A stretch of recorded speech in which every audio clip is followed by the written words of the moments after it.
All right. See you tomorrow. Yep. I don't know if you saw this, but the ISOs are out for Windows 11 on ARM finally. I did.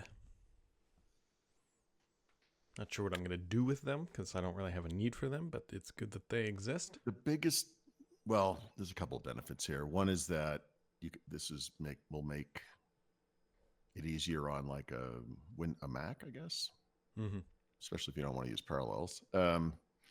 But some PCs don't come with like recovery images that you can get, so Oh, okay, that makes sense. you'd be kind of stupid putting one of those PCs in like the Insider program. Mm-hmm.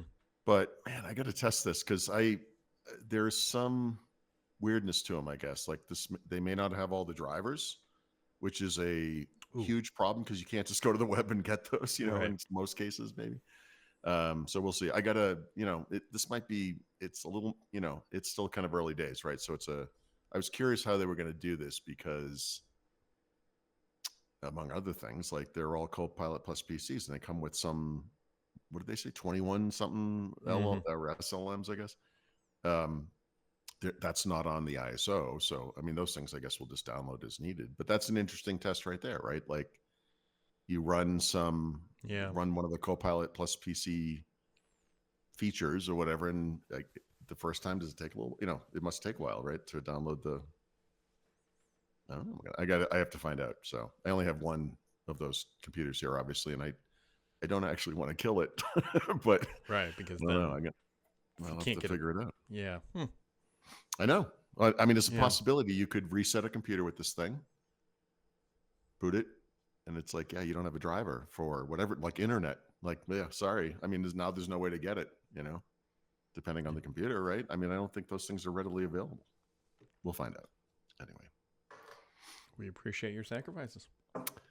Yeah, this is where my form of mental illness, is a benefit to mankind, not the usual detriment. So, I'm trying to achieve some balance on that one. I don't know. Yeah.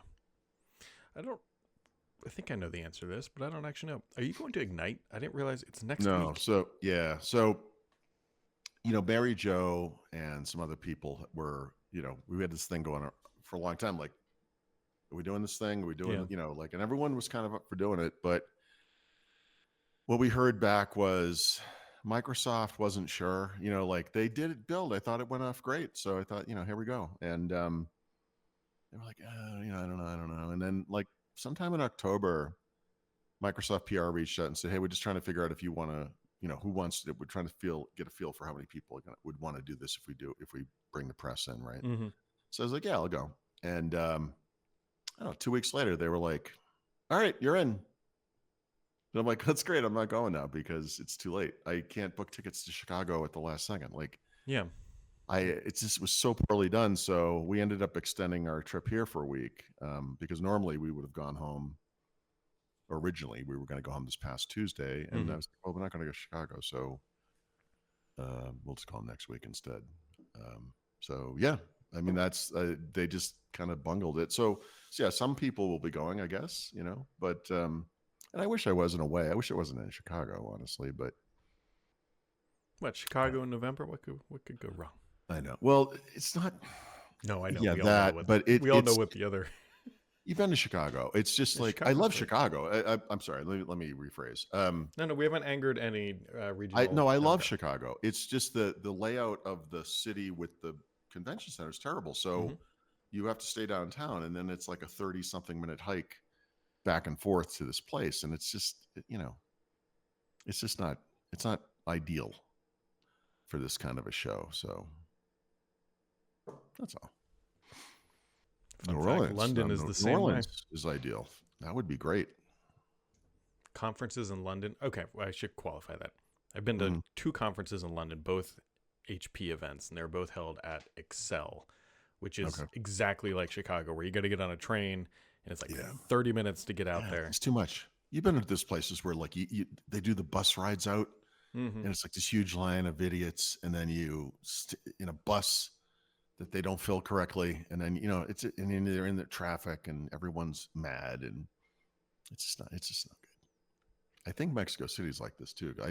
I've not gone to a conference here, but I know where it is, and when people go to conferences here, it's always in the same place. So it's like south of here, which is no, well, I mean there are hotels, I guess, but it's just nowhere near anything. And it's like this city has some awesome stuff in it, obviously, and not a lot of it is in that area. I guess that's the way I would put it. So, whatever. Yeah, for all the faults of Orlando, which there are some, Yeah, the hotel location was not it.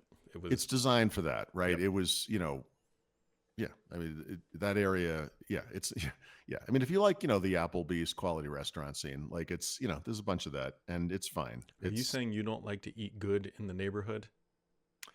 I'm saying I've never heard that phrase, and I'm sorry that it's in my brain now. I think that is the Applebee's one. I'm sure you're right. I just don't know. Well, let's find out. Oh, eating good in the neighborhood. Jeez, dude. Yeah, it's Applebee's. Yeah, now they got a search hit on this thing, and they're like, "Oh my god, this thing's going gangbusters. Let's do it for another year." I could not tell you the last time I was at an Applebee's. No, me neither. I can tell you where it was though, because it was like I was staying at a hotel, and it was the only thing next to it. Like, man, I'll tell you what, they're like giving it pulls up like 1990s level commercials for like. And it's like steak topper. It's like I looking at these images, like I remember these commercials as a kid.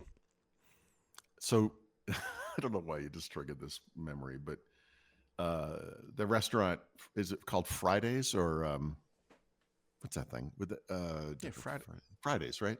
Did Fridays used to have a slightly longer name or something? A certain number of flair. Yeah. It's like that. Yeah. So that was Office. I believe they're going out of business, right? And I do remember randomly going there one time, probably 10 years ago, something. And at that time, their big promotion was like everything had Jack Daniel's something. So it was like, like the steak was like Jack Daniel's sauce, and they had like Jack Daniel's, I think, salad dressing even. It was like the stupidest. That was probably the beginning of the downfall over there. It was Office Space. It was not. The Office is the show. Movie, Office Space is the number of flares, pieces, whatever. Yep. Only one of many classic things about that movie. Oh yeah, that movie was a documentary. It was not beautiful. Yep, beautiful. Yeah. Anyways, here we are. It's Thursday. It sure is, Brad. Big update for Call of Duty today, Paul. Season 1. Oh, is it today? But really, what this actually means is that my time playing Call of Duty Black Ops multiplayer, for the most part, has come to a conclusion. Because now all this stuff migrates over to Warzone with a new map. And that is there, but there are new multiplayer maps, right? Is that part of this season I think 1 so, thing? Probably, yeah. There's also a new map for Warzone, and that's what.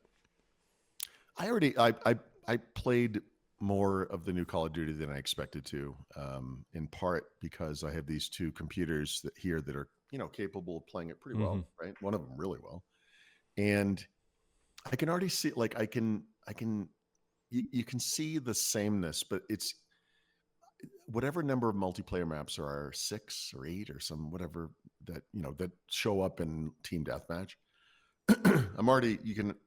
It's like, yeah, there's the couple that are really good, and then the couple you're just like, yep, like I'm so bored of these already. Lowtown is the worst map. I can't remember the names of the ones. Is that the tiny one? It's the one that kind of looks like Amsterdam, where there's a whole bunch of canals and water. Oh yeah, I don't mind that one. That one, if anything, is a little too convoluted. There's too many little, It's terrible. Yeah. You can run around for a long time and not see anybody. Yeah, that kind of place. And then someone sitting behind a corner like a little jerk. The corner camping on that map is what's. Yeah, it's just terrific. Yeah. That's why you need a rocket launcher, man. You get the new tuber. What do you call it? No, the new tuber. I enjoy a good RPG. Yes. Organic free range. For the physics of the body spinning through the air as it comes out from behind the wall, It's good. I've got this idea and I can't get it out of my head, and I got to figure out how to make $1 billion of it. Organic free range data for AI. You know what? Okay, so you're being funny, but that's actually a really good name, because the problem with AI, one of the big problems, one of the core problems, fundamental problems, is the quality of data. No, I know. That's why it's like, no, that's a great name. It's a great name. You should trademark that right now. I feel like I could go to Silicon Valley and raise. Just with the name alone. The data's just floating out in the field, eating its own It needs to be sanitized. Well, not sanitized because that's not organic, but in a it has to be known good to begin with. Organic free range. I like it. Grass fed. We should rename this podcast to that. Organic free range podcast.